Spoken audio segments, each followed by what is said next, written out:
Today's devotional is for Sunday, January 3rd, 2021. This will be from the book of Matthew, chapter 7.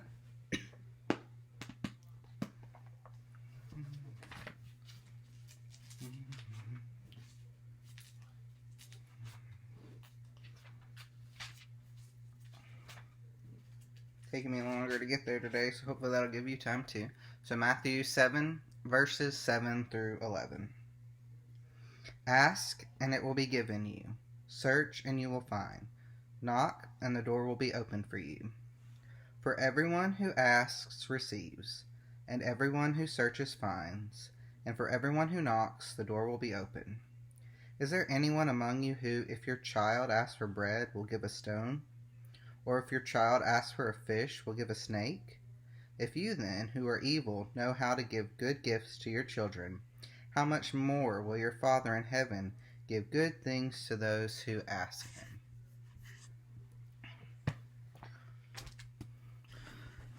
These were my reflections on this passage. What stood out to me is that it's telling us that God is like a loving parent that wants the best for us, and thus will provide for us when we ask or when we act, when the knocking or searching.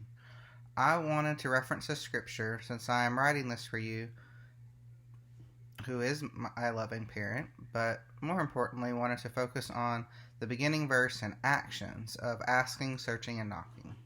Upon reading this devotional, I realized I sometimes pray in habit without truly asking or trusting that it'll make a difference, or possibly more often, ask while failing or not knowing how to further act by seeking or knocking.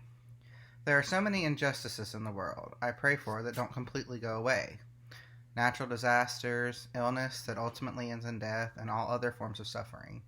At the time I wrote this on January 3rd, 2020, I was especially fearful of what I felt at that time as imminent danger, suffering, and death of war with Iran after President Trump sanctions last night's missile strike.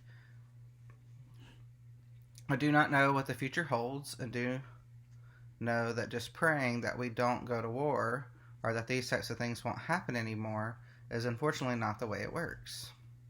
We know that not from our own experiences, but all of the war and suffering and death within the Bible as well, oftentimes even if there was additional action. So what do I take from that? The first thing I take is that asking is just one step. I think it takes believing in what you actually ask for, and sometimes making changes in your own behavior or standing up and working with others to try to make a difference in difficult circumstances. Secondly, when I think about what God granted most throughout the Bible, the answer is clear. God grants peace and goodness despite strife and suffering. It can be hard to have peace among difficult times. Upon writing this, I realized that due to my anxiety, I often live without peace I could be granted if I focus on my belief and trust in God despite negative circumstances. I don't think it will ever be perfect, or that we are supposed to be completely peaceful when there is injustice and suffering in the world, but I do believe we can have peace in that ultimately there will be goodness and peace for all people, and that we can continue to search and knock by actively working to create more peace and end suffering while here on earth. So I wanted to close today with just a brief prayer. God, today I truly ask that you help me learn to live with less anxiety so that I can more fully experience the peace that you offer. I commit to trusting the Spirit and finding peace instead of anticipating the worst and finding peace in you. I also commit to moving beyond just asking and believing, and use searching and knocking as a call to action for injustice and suffering throughout the world.